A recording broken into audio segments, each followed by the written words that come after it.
Hi everybody, welcome to S&S BioInfo. Today's topic is genetic terminology.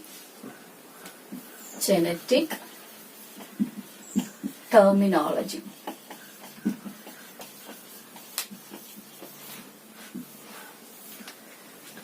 Before we begin with the Mendelian experiments, you must be familiarized with certain terms that are commonly used in genetics.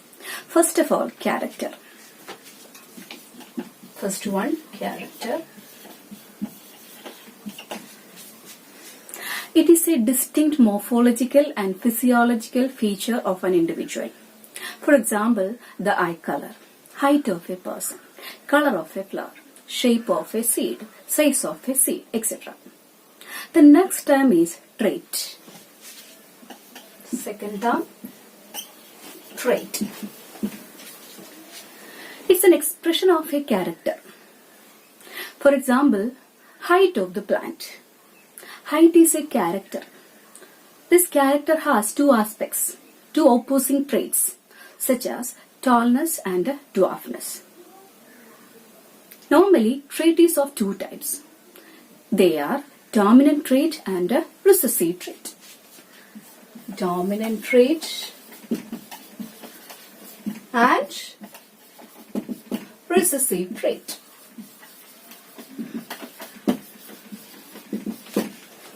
First of all, dominant trait. The trait that is expressed in the progeny or in the individual organism is called dominant trait.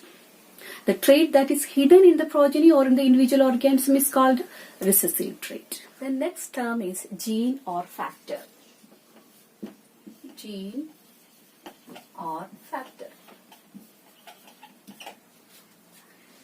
Gene is a unit of inheritance which controls a specific character through a protein. It is actually the functional segment of DNA. So that DNA is the chemical nature of a gene. You know, DNA is the genetic material in most of the living organisms. DNA is deoxyribonucleic acid. The term factor was proposed by Gregor Mendel. Later, the term gene for the factor was proposed by Johansen in 1909. The term gene was proposed by Johansen in 1909. Then let's learn some basic facts on genes. So let's consider one eukaryotic cell. One eukaryotic cell. A eukaryotic cell has a cell membrane, cytoplasm and a nucleus. With a nuclear membrane, the nucleus consists of a thread-like structure called chromatin thread. Chromatin thread or chromatin network. This chromatin threadwork is observed as beads on string structure in the electron microscope. When it is observed under the electron microscope, it is found as beads on string structure.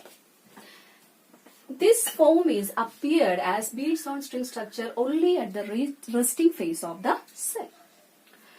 But the cell is about to divide. That means at the time of cell division, this beads on string structure undergoes high-level condensation or packaging and finally form as chromosomes, the rod-like structure called chromosomes. Here you can see a rod-shaped structure, chromosome, and you are all familiar with the 2D figure of DNA like this. This DNA undergoes high-level condensation and forms as a rod-like structure called chromosomes. So in the chromosomes, the genes are arranged as a linear fashion like this. That means actually the DNA consists of functional and non-functional segment. Actually the functional segments are gene. Genes are arranged in linear fashion in specific positions called the gene locus. Each one is known as gene locus. Gene locus is singular form, loci is the plural form. See, for each gene has a specific gene locus in the particular chromosome. And gene loci in many such gene loci in the same chromosome. This is the way the genes are arranged in a chromosome. Actually, genes are the functional segments of DNA. The next one is alleles. The fourth term is alleles. These are the various forms of genes which are found at the same locus of the homologous chromosomes. Homologous chromosomes are the chromosomes that are inherited from our parents. In a diploid organism, in a normal cell, the chromosomes occur in pairs. Each pair is actually inherited from their parents. One from father and one from mother. I just draw a pair of homologous such chromosomes.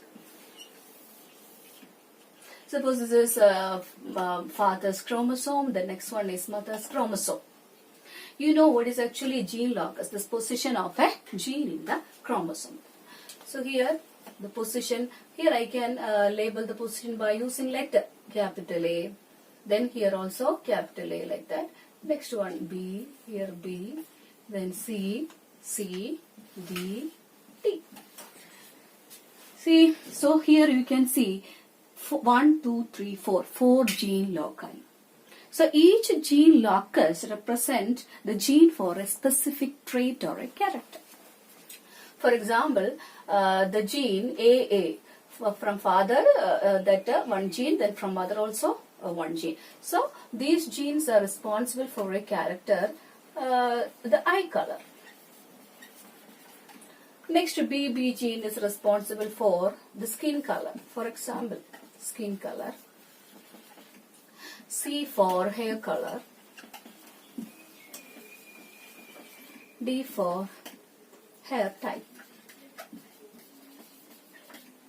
Suppose these are some genes that are arranged in a linear fashion in the homologous chromosomes. I told you alleles are found at the same locus of the homologous chromosome. So, in a diploid cell, the chromosomes occur in pairs, the alleles are also occur in pairs as chromosomes occur in pairs. So, AA, one pair of alleles for a particular character, that is eye color. BB, a pair of alleles that controls the next specific character, that is skin color. Then CC for third specific that alleles for pair of alleles that controls hair color. DD for hair type.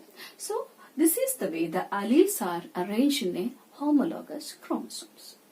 Finally, I can conclude that a trait is controlled by a pair of alleles. The next term is gene symbol. Each trait is represented by using English alphabets. For example, the character height. The character height in a plant. The height has two different or opposite traits such as tallness and dwarfness. The tallness can be represented by using the English alphabet capital T. The same letter must be used for representing the dwarfness. Same letter means the small letter of the T. The small t for dwarfness. Otherwise, small d for the first letter of dwarfness, small d for dwarfness, capital D for tallness. Is it clear now? The next term is homozygous alleles and heterozygous alleles. I have told you that each trait is controlled by a pair of alleles. So let's look at this figure. Homologous chromosome, a pair of homologous chromosomes. So in each chromosome, the character 1, I have labeled here character 1, character 2, character 3 and character 4. Each character is controlled by a pair of alleles. Both father and mother contributed a copy of allele for a particular character. Then next pair, capital B, small b, third pair, C, C, that is both are dominant. The last one, that small d, two recessive alleles. So the four pair of alleles for 4 characters. So here homozygous alleles means if both father and mother contribute same type of allele to a progeny for a particular character, such alleles are known as homozygous alleles. Here capital A, homozygous allele. Both are dominant alleles. So, because dominant alleles are represented by using capital letters, while recessive alleles are represented by using small letters. See, both are homozygous in nature. One is homozygous dominant allele and the next pair is homozygous recessive allele. The next one, heterozygous alleles. Heterozygous allele means this one. So, this is a pair that consists of one dominant allele and one recessive allele. Such pair of alleles is known as heterozygous allele. In this figure, you can see the character 1. Both are homozygous dominant allele. Second one, heterozygous dominant allele. Third one, homozygous dominant allele. Fourth one, homozygous recessive allele. All types of allelic pattern can be seen in this chromosome pair. Is it clear now? The difference between homozygous alleles and heterozygous alleles? The next term is dominant allele and recessive allele. First of all, dominant allele. It's an allele which is able to express its effect even in the presence of its alternative allele. For example, tallness. Heterozygous pair of alleles. One capital letter and one small letter. Both represent two different alleles. So, capital T for dominant allele, small t for recessive allele. This dominant character is expressed in the individual even in the presence of its alternative allele. Here, the recessive allele is hidden in nature. So, it is unable to express its effect. That's the meaning of recessive allele. Dominant allele means it is able to express its effect even in the presence of alternative allele, while the recessive allele means the allele which is unable to express its effect in the presence of a dominant allele. The last term is phenotype and genotype. First of all, phenotype. It's an observable, morphological and physiological feature of an individual. For example, color of my eyes, color of my hair, hair type, all those are observable. Such characters are known as phenotypic character, the phenotype of an organism. While genotype means the genetic constitution of a trait.